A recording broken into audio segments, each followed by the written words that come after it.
ભાઈ હું ન હોય માવાના એ વિડિયો ચાલુ કર્યો એટલે ભાઈ ખોટું આમ પાણી એમ નતો એમ કહેવાનું હોય આલ્યો પાણી એમ વાપરો પૈસા જો આમ હોય મામા તો એવા હોવા જોઈએ કે આમ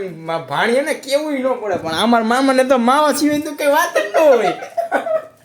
નહીં હાચું ને મામા જો દાંત પતંગ બાંધવા લાગે છે એ પણ બહુ છે હે પતંગ કાના બાંધવા લાગે એ બહુ હા જો બંધાઈ ગયો ભાઈ આ અમારા રાજુ મામાના કાના બાંધે હો કમેન્ટ કરી નાખજો એકવાર આ બધાય આમ જો રાજુ મામા જો તો એનું કામકાજ જોઈ લ્યો એ પેલા આમ કાના બાંધે ને પછી આમ ઉડાડે ચેક કરે આમ બરોબર ઉડે ને હા હું મેં કીધું એમ હું ઈ જોતો હતો મજા આવી કમેન્ટ કરી નાખો સોરી લાઈક કરી નાખો બરોબર ને રાજુ મામા તો હલાવો 100 રૂપિયા બેઠો લે ઈ કે 100 રૂપિયા દેવા બેટા તઈ હું મામા છો તને પૈસા તો આખો હાલો પૈસા કયો તો હાસા આ મેં તમને કીધું નહીં હમણાં મામા તેમ હોવો જોઈએ કે આમ આલ્યો પાણી આવો